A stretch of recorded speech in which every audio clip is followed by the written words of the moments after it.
Assalamualaikum dan salam sejahtera. Bersama kami Berita di TV. Jangan lupa untuk follow Facebook Malaysia Deadline dan YouTube Deadline TV.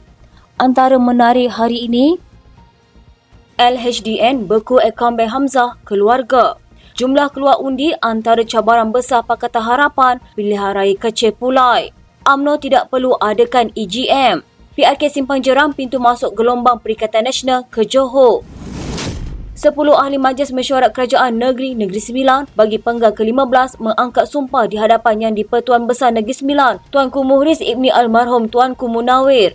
Istiadat penyerahan watika pelantikan dan mengangkat sumpah jawatan ahli Majlis Mesyuarat Kerajaan Negeri Sembilan itu bermula 10.15 pagi di Istana Besar Seri Menanti di Kuala Pilah. Menteri Besar Datuk Seri Aminuddin Harun memaklumkan senarai Exco yang telah mendapat perkenan Tuanku Muhriz terdiri daripada 6 muka baru dan 4 ada dilantik kembali ke jawatan itu. Exco baru itu adalah Datuk Seri Jalaluddin alias Exco Kanan, Nur Zunita Begum Muhammad Ibrahim, Datuk Ismail Lasim, Mustafa Nagor, Datuk Muhammad Faizal Ramli dan Tengku Zamrah Tengku Sulaiman. Sementara Exco yang dilantik semula ialah Teo Kok Siong, Nikotan, J. Arukuma dan S. Virapan. PRN Negeri Sembilan pada 12 Ogos lepas menyaksikan gabungan Pakatan Harapan dan Barisan Nasional berjaya membentuk kerajaan negeri selepas mendapat 31 kerusi iaitu 17 kerusi PH dan 14 kerusi BN, manakala Perikatan Nasional memenangi 5 kerusi.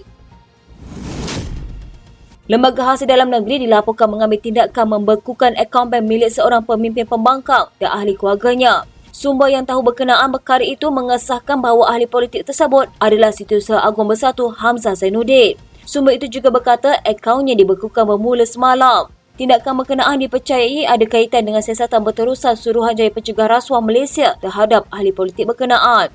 Media telah menghubungi Ketua Pesuruhjaya SPRM Azam Baki untuk mendapatkan maklum balasnya berkenaan perkara ini. Terdahulu memetik sumber yang tidak didedahkan berkata, pembekuan akaun tersebut berlaku namun laporan itu tidak menyatakan nama ahli politik itu secara khusus. LHDM enggan mengulas lanjut mengenai perkara itu dan menjelaskan hanya pihak yang terlibat boleh mengesahkan pembekuan akaun berkenaan. Pun begitu, beberapa sumber yang rapat dengan pemimpin terbabit memberitahu tindakan yang diambil ke atas tokoh politik pembangkang berkenaan memang benar. Katanya, ia berlaku tetapi ia tidak terganggu dengan langkah tersebut. Saya pasti dia ada alternatif lain sebab itu dia tidak bimbang mengenai pembekuan akaun tersebut. Sementara itu, memetik sumber menyatakan ahli politik terbabit ialah Hamzah. Katanya bukan sesuatu yang mengejutkan dan memang Hamzah menjadi sasaran politik. Pada Jun lalu, media melaporkan pegawai LHDM menyerbu kediaman Hamzah di Kuala Lumpur dan sejumlah fail serta dokumen berkaitan akaun dan pemilikan asetnya dikatakan disita. Awal bulan ini, Hamzah juga Ketua Pembangkang Parlimen menghantar surat tuntutan kepada kerajaan dan azam dengan menuduh mereka menyalahguna kuasa untuk mendakwanya atas jenayah yang tidak dilakukan. Perikatan Nasional mengumumkan calonnya bagi 2 pilihan raya kecil yang akan diadakan bulan depan dengan Bersatu akan bertanding di Parlimen Pulai manakala lepas di Simpang Jeram. Timbalan Ketua Bersatu Pulai Zulkifli Jaafar akan bertanding di kursi Parlimen Pulai manakala Timbalan Pesuruhjaya PAS Johor Dr. Muhammad Mazli Yahya di Simpang Jeram. Pengumuman dibuat oleh Pengerusi Perikatan Nasional Muhyiddin Yassin dalam satu acara di Pulai. Katanya, kita beri keutamaan kepada anak tempatan anak Johor. Saya harap keputusan yang saya akan umum ini diterima dengan hati terbuka untuk kemenangan kita. Zulkifli merupakan seorang usahawan manakala Dr. Muhammad Mazli adalah pakar bedah vaskular. Dalam ucapannya, Muhyiddin mengingatkan Zulkifli yang memiliki beberapa syarikat agar mengutamakan tanggungjawab sebagai ahli parlimen jika menang nanti. Katanya ketika perbincangan dengan saya tadi, saya memberitahu Zulkifli kalau nak jadi wakil rakyat dengan berkesan, tugas mengurus syarikat mesti diserahkan kepada ahli keluarga lain. Tugas wakil rakyat mesti sepenuh masa. Terdahulu, Pakatan Harapan telah mengumumkan calon bagi kedua-dua kerusi itu, iaitu bekas Speaker Dun Johor Suhaizan Kayat di Pulai dan bekas Jurutera Majlis Perbadaran MUA IR Nazir Abdul Rahman di Simpang Jeram. Kedua-duanya adalah dari amanah. Pilihan raya kecil ini diadakan susulan kematian penyandangnya, bekas Timbalan Pengurusi Amanah Allahyarham Salahuddin Ayub akibat pendarahan otak pada 23 Julai lalu. Parlimen Pulai boleh dianggap sebagai kubu kuat amanah. Pada PRU lalu, Allahyarham mempertahankan kemenangannya dengan majoriti 33,174 undi. Dia juga menang di Simpang Jeram sejak kursi itu diwujudkan pada 2018. Pada PRN Johor 2022, dia mempertahankan kemenangannya dengan majoriti 2,399 undi. Di Pulai, pengundi Melayu merangkumi 44.17% pengundi, diikuti Cina 40.47% dan India 12.7%. Di Sepanjang pula, pengundi Melayu merangkumi 51.87% pengundi, diikuti Cina 44.58% dan India 2.53%. Bakal calon pada pilihan raya kecil bagi Parlimen Pulai, Suhaizan Kayat yakin dapat menawar kursi itu sekiranya peratusan yang keluar mengundi adalah melebihi 70%. Bekas Speaker Dewan Undangan Negeri itu berkata, peratusan keluar mengundi yang kurang daripada jumlah tersebut akan menjadi cabaran paling besar yang perlu dihadapi Pakatan Harapan. Bagaimanapun, Naib Pengurusi Amanah Johor itu berkata, parti-parti gabungan PH akan membantu dalam berkempen dan mencari langkah untuk mengajak orang ramai menunaikan tanggungjawab mereka pada 9 September nanti. Katanya jumlah keluar mengundi akan menjadi antara cabaran terbesar untuk kita. Saya yakin kita akan berpeluang menang sekiranya peratusan keluar mengundi lebih daripada 70%. Saya telah menumpukan kepada kawasan Pulai sejak dahulu lagi dan telah ada keserasian selain membantu masyarakat di situ. Respon masyarakat ketika ini saya lihat adalah baik, jadi harap rakyat dapat memilih calon terbaik. Suhaizan berkata demikian ketika diminta mengulas mengenai cabaran besar yang perlu dihadapi pada PRK Parlimen Pulai.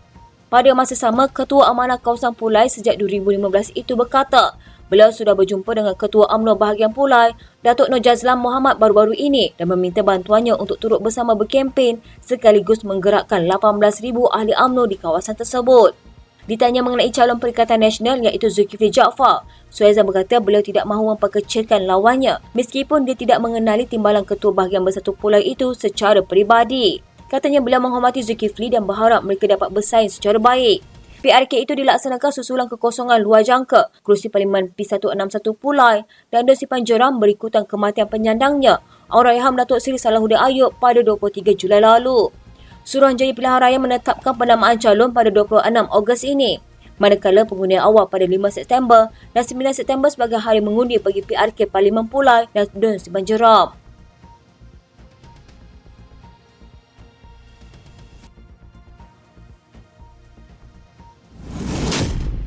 UMNO tidak perlu mengadakan mesyuarat agung luar biasa AGM bagi mengadakan semula pemilihan parti kerana ia telah dibuat tahun lalu dari peringkat naib presiden hingga cawangan. Ahli Majlis Tertinggi UMNO Datuk Muhammad Puan Azhar Kashif berkata, melalui pemilihan itu parti telah melantik naib presiden dan majoriti ketua bahagian adalah dalam kalangan orang baru. Katanya, bahkan selepas UMNO hilang kuasa pada 2018, pemilihan parti dibuat dari atas sampai ke bawah. Datuk Seri Dr. Ahmad Zahid Hamidi kalahkan Khadijah Jamaluddin Abu Bakar atau KJ dan Tengku Razali Hamzah. EGM tidak perlu semata-mata untuk putuskan pemilihan parti memandangkan pemilihan tetap berlaku. Tahun lalu parti yang putuskan tidak ada bertanding nombor 1 dan 2. Tambah beliau adalah lebih baik UMNO melaksanakan postmortem terperinci di semua peringkat. Terdahulu Tengku Razali mencadangkan pemilihan perlu diadakan semula untuk menghidupkan kembali parti susulan prestasi buruknya dalam pilihan raya negeri pada 12 Ogos lalu. Bekas ahli Parlimen Gua Musang itu berpendapat parti hanya akan mengalami pembaharuan sebenar menerusi proses pemilihan.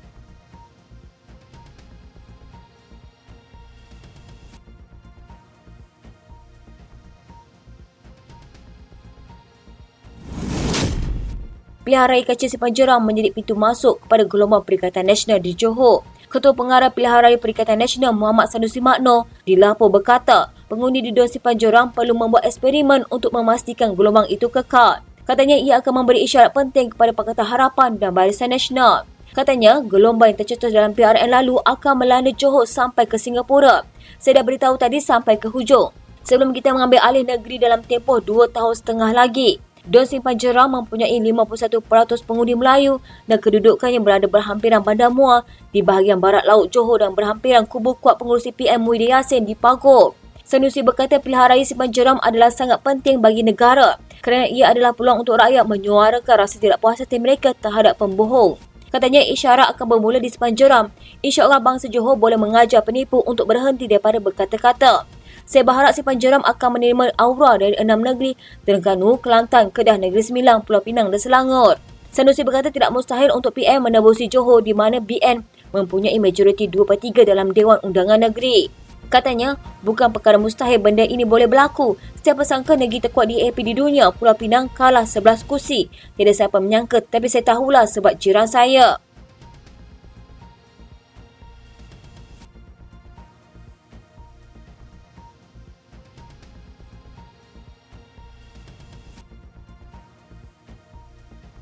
Sekian berita hangat pagi di TV pada hari ini. Jangan lupa untuk follow Facebook Malaysia Deadline dan YouTube Deadline TV.